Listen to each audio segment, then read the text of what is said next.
Well, welcome everyone to the Six Figure Real Estate Agent Podcast. It's me again, your host, Natalie Cousins.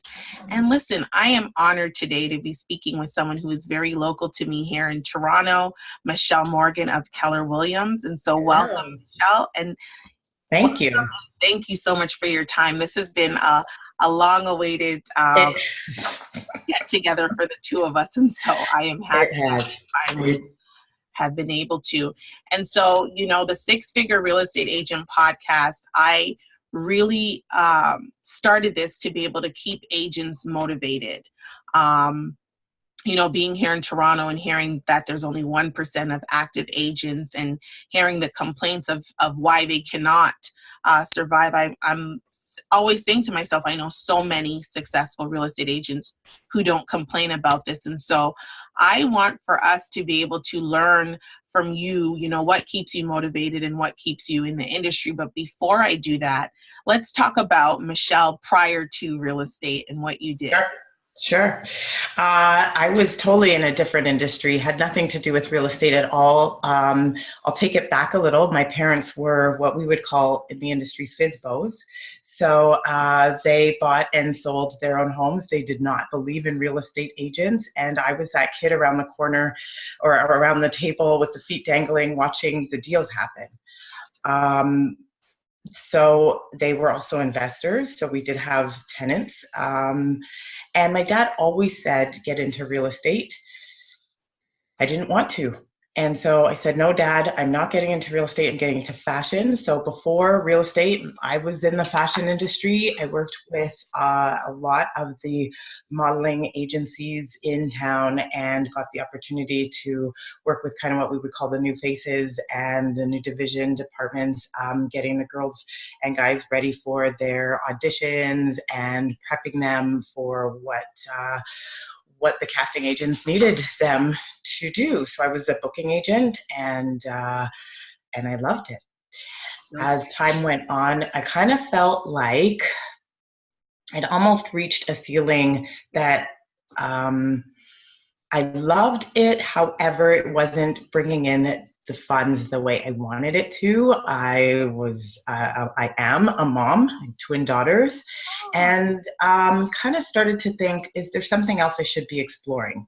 Now, of course, I didn't go right back to what my dad had said, because why would I do that? It took somebody that I had met. He had, at the time, was a young gentleman. I'd say he was probably around 30. And at that time, he had 10 low-rise apartment buildings. Young Black man, and it was just inspiring to me. And I said, how did you do that? And he said, go get your real estate license. So my poor dad, who had been telling me for all this time to go get my real estate license, I didn't quite listen to him. John had said it, and then I went and I got it. And when they say there's kind of a reason and a season for why people come into your lives, yes. I met John. I heard about his apartment buildings. I asked him that question. I went, I got my license, and I've never heard from him again. It was like just he needed to send that message, and that was it. So that's what I did. I went and I got my real estate license. But, I get it when people say they're nervous, because I was very nervous. I had a full-time job at that point, and while I didn't necessarily love the career I was in, because that time there was a little break between fashion, because I loved fashion, and I was just kind of more admin at a company, and it was bringing in more money, and it was the stability I wanted, but I didn't love it. Yes. And I was scared, very scared to go into something that was commission-based. And all of a sudden you were asking me to depend on myself for a check. Yeah. And the ability to take care of my daughters. So it took me about 2 years to get in full time, and I joined a team. You joined a team. So, yeah. Okay. So let's fast forward to what year was that you actually got your license? I got my license in 2008. Wow. So yeah. So talk about your journey. I try to tell my agents that, the first year or so, what I did was I got in as much education as possible and tried to learn the ropes as possible. But I think a lot of them see the shiny objects happening with different agents. They see a lot of agents posting under contract and things nowadays. Let's talk about your first year. My first year was, well, again, for 2 years, let's just say, I really worked full time. So my first year under the team, um, and I guess even if I talk to that first 2 years before the team, it was maybe one or two deals. And it was tough. It wasn't an easy market. And I think that one of the reasons I chose Keller Williams at that time was because of the education. Yes. I was somewhat confident because obviously I had taken the courses and I had passed the program and I had my license. But then on the same token, I was now dealing with someone's largest asset and I didn't quite still understand all the steps. So the foundation wasn't strongly poured enough for me to go out there and feel confident. So I understand what you're saying when you say you took a lot of courses and just really educated yourself. At that time, you have to find the right brokerage that really makes sense for you. I interviewed with everybody. Because I wanted to make sure that I was making that right decision. It was a right fit. And I remember one of the big questions I would ask is, what is your education? Yes. And they just had the right answer. So I'm at a point now with the company, I'm still there, and that's again because I had interviewed with everybody. I think it's smart to do. There's a lot of great brokerages out there, and it just has to make the right. You have to make the right decision for yourself. It has to feel right, and you have to feel supported.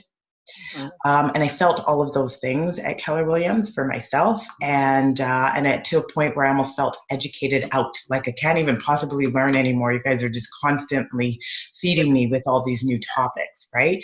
So I did do that first year where I could, and then I maybe did one or two transactions for the first and second year. By the third year, it was like I knew that I wasn't really wanting to continue that full-time work, and if I had spent 8 hours doing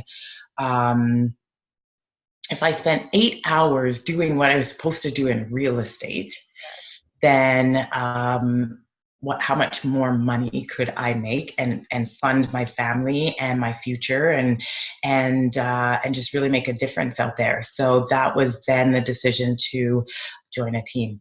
And then just at least get the support and education that I kind of needed with the hands-on, not just sitting in a classroom setting. And that's what I did. I joined the team for about 3 years.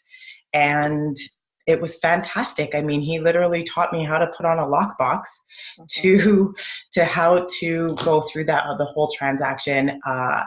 For myself, the team leader, Steve, at the time was a British man, very much funny, but also very much a perfectionist. So cross the T's, dot the I's, don't mess with his clients. And it was the best training that I could have gotten because it really was my foundation. And it taught me integrity, and it taught me to always put the clients first, always ask a lot of questions. It's really not about me. It's really about your client. And so it was great, and we're still great friends to this day. So yeah, that was the first, I guess, essentially 2 years not full-time, and then those 3 years working finally full-time was my first 5 years in real estate. Wonderful. Mm-hmm. See, and that this is the stories that I love for them to hear, because too many are ready to throw in the towel. I equate that to like the Usain Bolt race. He has been training probably as young as the age of 7, I believe. Yeah. And so he didn't get to those record numbers overnight. It took persistence, it took dedication and commitment. And so perfect example. And so here we are 11 years later. This month, we're actually focusing on plan, launch, and growing through workshops. Mm-hmm. And what I love about you is the workshops that you house and the things that you do. So I'm fast tracking a little bit here, but it just makes sense to do it right now. You have been in the game I call it the game of real estate. It is. Well said. And, you've been in the game for 11 years, and you host some workshops.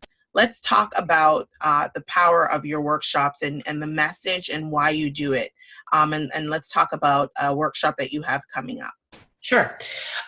So the seminars are called Build Her Wealth.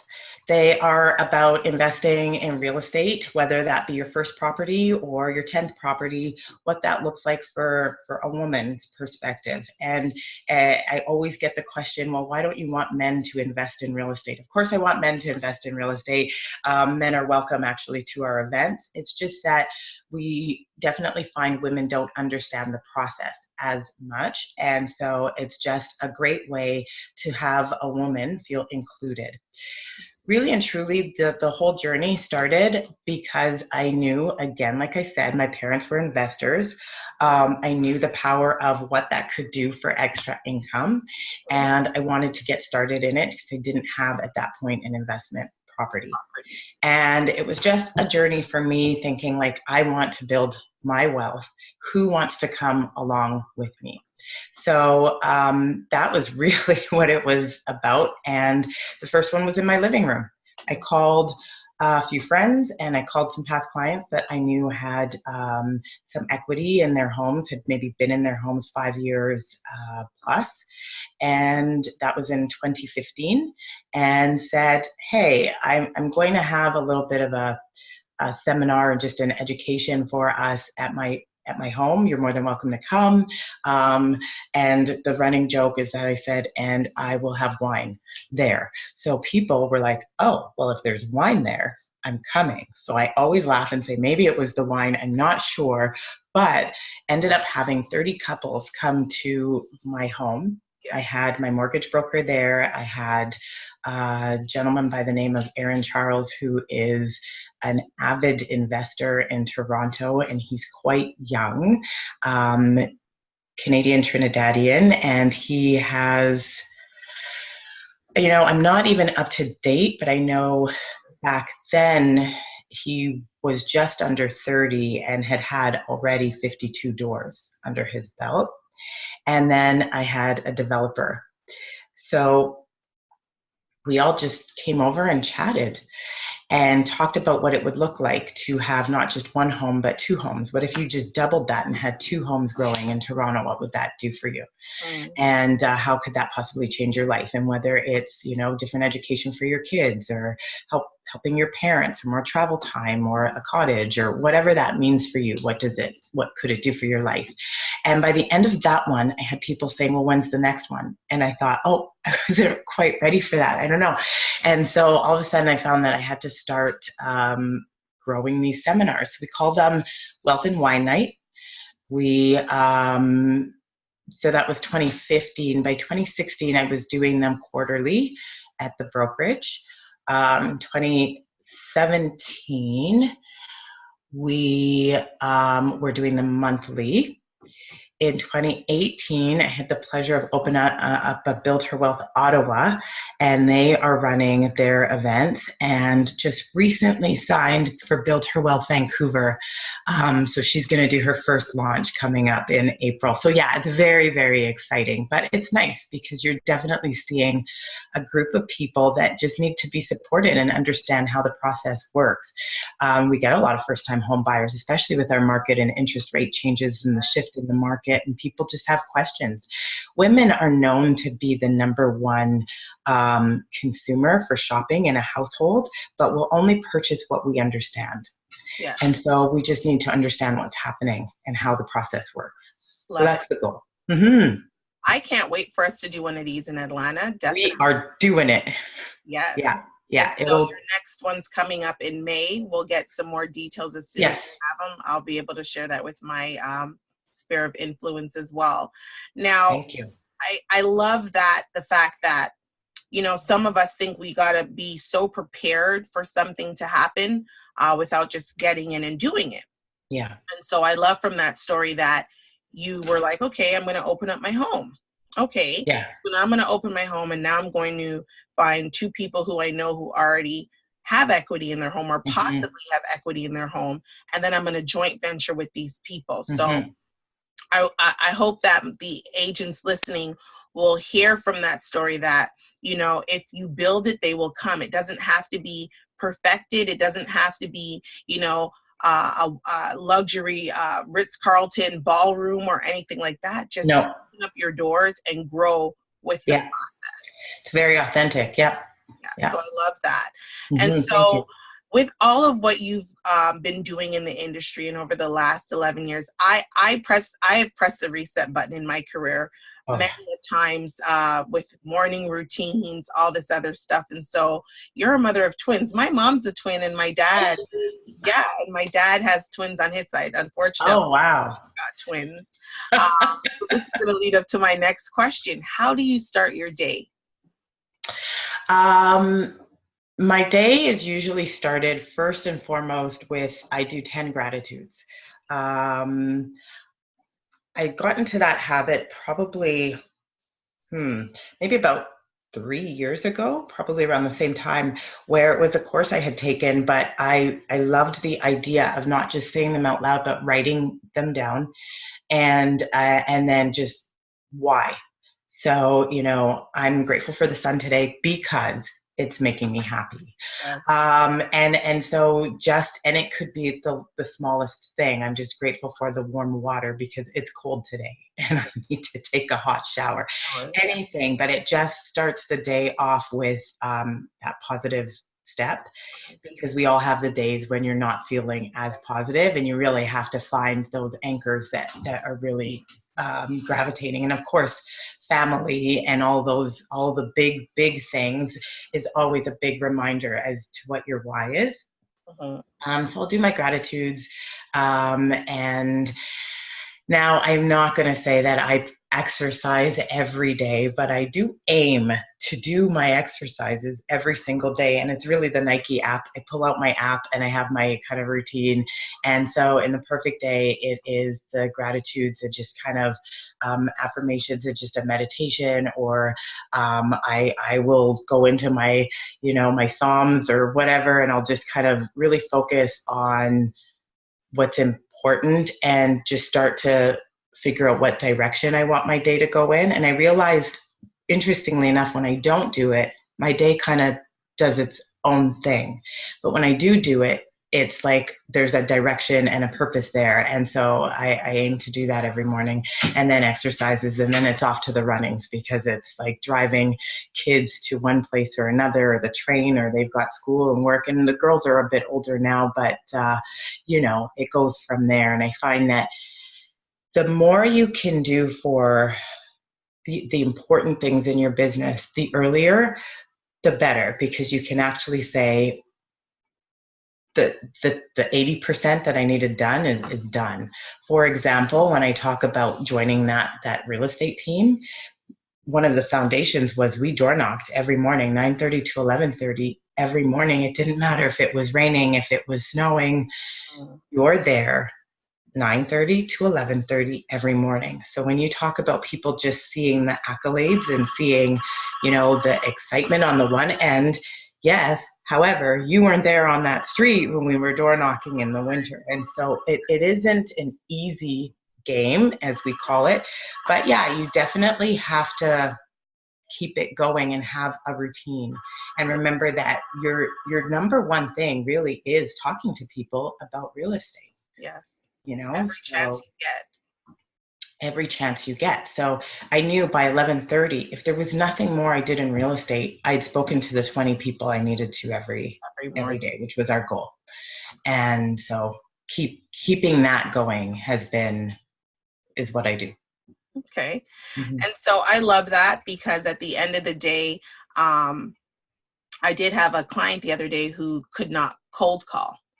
And, I got to thinking about her, and I was like, some coaches say dial 100 people a day. I was like, you know what? Baby steps. Yeah. Baby steps. My first situation with cold calling or whatever was Bell Canada. I worked in the direct center. Yeah. And someone calling you to say, hey, we've got visual call waiting now and stuff like that. And I think one of my takeaways in sales was everybody always wanted the big ticket item. They came up with those Vista 350s, and those Vista 350s were the most paid. Yeah, you're right. And We would get the elderly list and no one wanted to dial the elderly list. But I loved it because I was like, the elderlies don't want the Vista 350s. In fact, some of them may need a magnifying glass, if anything, Right. to see the display. What they want is to be able to get to their grandkids or whatever quickly. So we had those big button dial phones. Right. And so they weren't worth as much in points as the Vista 350. But the time that they would work to try to sell that person the Vista 350, I would have already sold 10 people a big button phone. Smart. And so you just got to analyze your situation. I like that you were like, you know what? Be there, be at the door knocking, get to your 20 minimum people a day. Yeah. And then you could move on to something else because that portion of your day was done. So thank you so much for sharing that. Mm-hmm. So I always like to break the ice a little bit. You know, I do a lot of driving, or if I'm door knocking, sometimes I'll drive a further distance, park, and then go where I'm going. So, you know, my favorite genre of music is the 90s. Oh boy, So, we could talk all day about this. You know, I like to add other people's songs to my playlist or whatever. So, you know, for me and for everyone listening, what would you say is one of your favorite 90s jams? Oh, that's so tough because I could go on and on. If I think of one that just is motivating and I love the story and love the story behind it, I have to go to LL Cool J. Ooh, which one? That's so tough.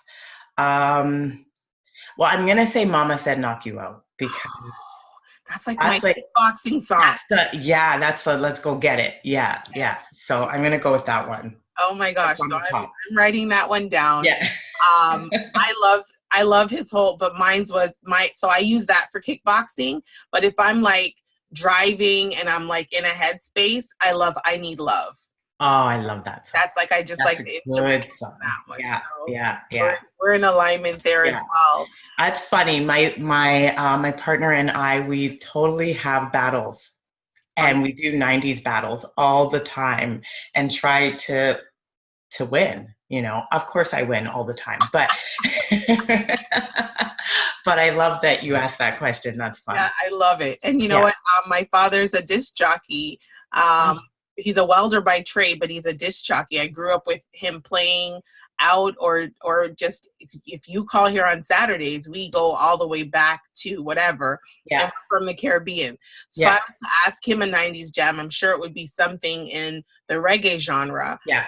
But my husband's father is also in music, and he'll pull up some stuff as well. So last Saturday, it was way back in the day, I was listening to Sam Cooke, A Change Is Gonna Come. Oh, nice. Yeah. I love that. Kids are just probably thinking, you know, we dig into the crates in this house, but it is an icebreaker for me, and music is very therapeutic for me. So I believe that everyone, my genre, my playlist is very eclectic. And so I just love to listen to what others listen to as well. So I love that. Agreed. Good question. And my dad's a welder too. Oh, that's a whole nother story. Yeah. Too much. Yeah, it's too much. Yeah. And so, you know, I love the fact that you press through.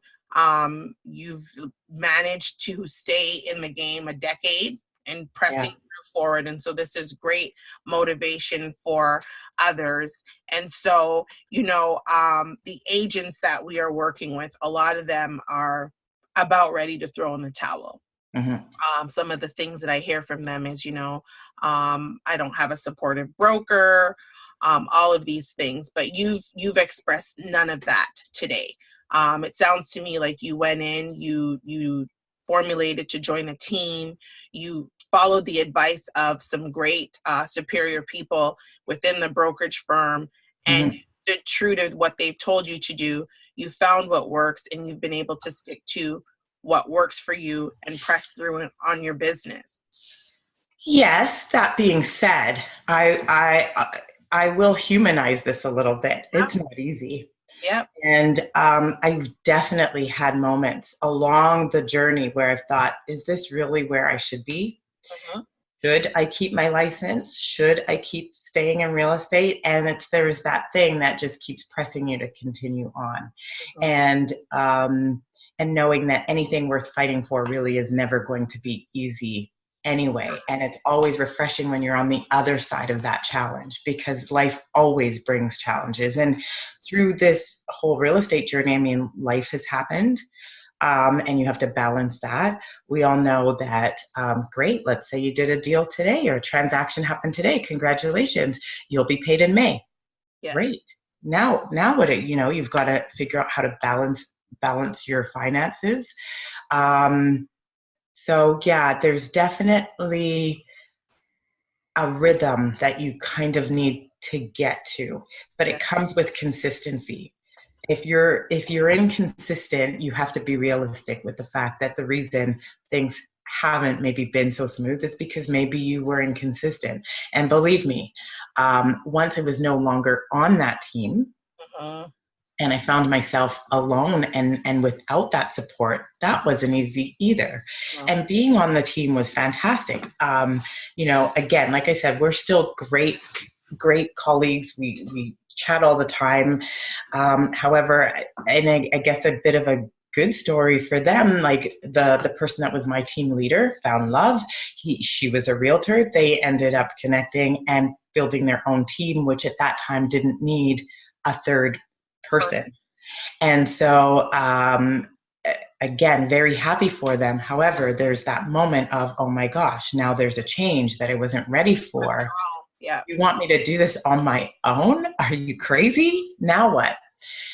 And then I really had to kind of just calm myself down and say, okay, Michelle, but you've been taught all of the foundational items that you need to do, so go do it. Yeah. Now, there's an accountability aspect that one needs as well, because like I said, for those 3 years, you got there 9:30 to 11:30. You went on that street because I knew someone was waiting for me. Well, now there's no one waiting for me. It's cold. Yeah. Am I really going to door knock? If I didn't, would it really matter? So I had those moments of tomorrow. Putting it off. Start on Monday. Yeah. I'll start next week. It's winter. We'll start in the spring, and then you kind of see your paycheck. Yeah, decline. Right? It declines, and you realize, okay, it's time to pick up. Wake up. Right? So I get it, and I don't want it to sound like a fairy tale story that it was all like Michelle always knew. No, Michelle didn't always know, and it wasn't always easy. And I just got to a point where I realized I need an accountability partner when I'm door knocking 9 times out of 10. Whether it's, and you figure it out as a real estate agent because you get to make the rules. Maybe it's literally, if this person over here wants to door knock and person B wants to door knock as well, each take a street and what's yours is yours. You don't have to be a formal team, but now you know that someone's there, and because that person's there, you're going to be there, and maybe it is that what you both find out, you share, and it doesn't again mean that you're a formal team. It just means on that transaction, we'll share it. You kind of figure it out, but I started to realize that if I'm going to make this work, I will definitely have accountability partners along the way.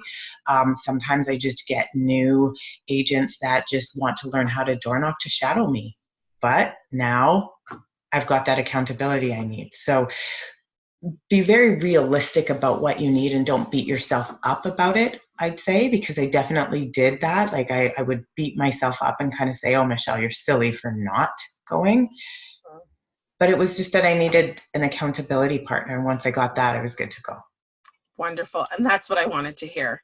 Mm-hmm. That's exactly the message that they need to hear, because I just talked last month about negative self-talks and the things we tell ourselves as agents. And so we try to talk ourselves out of doing the one thing that's going to motivate us. But I think the reality is, for you, you were on a team. The minute that you had to be on your own and you saw that decline, you had to wake yourself back up to be like, okay, what's going on?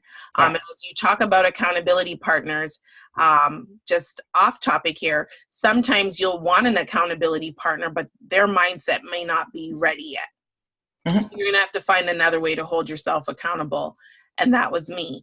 I struggled with mornings. That's why I asked that question. How do you start off your day? Mm-hmm. It's been a number one struggle for me. Mm-hmm. I was not a morning person, and I thought to myself, how am I going to be a 6 a.m. person? Mm-hmm. I called almost everybody that I knew and said, look, I need to be up at 6 because I'm a workaholic and I was working till 3 in the morning. No one would commit. No one would commit. Yeah. So I thought, you know what, there's a power in social media. Yeah. Because at the end of the day, I knew that if I posted that I'll be up at 6 or 6:30 for Rise, that's how Rise Up to Wise Up started last month. I was like, there's no one who wants to be up. I'm going to post it, and it means someone, if anyone, is going to be out there. Yeah. And that's going to be my commitment. And so that's why I get up every day now. I'm up at 6. I log on at 6:30, and I do my morning motivations for myself because I'm trying to reverse who I was. Right. But I'm sure somebody out there is probably getting that message at one point. And I know that that's the commitment that I made. So I love that you brought up accountability, That's but great. also if there's no one in your circle, find a way to create that accountability. And Absolutely. So that's awesome. It's good advice. Yeah. Yeah. And so I know that we continuously see each other at different networking events. What do you have coming up? Where are you going to be? What's going on with yourself? So right now we're working on, again, that Ottawa Build Her Wealth event. That one's coming up March 21st. And then we've got the Vancouver one. We're getting that all prepared. And that will be April 17th. So we're getting everything together on the Build Her Wealth website for that, and just going through the coaching and the training on how the events are going to run.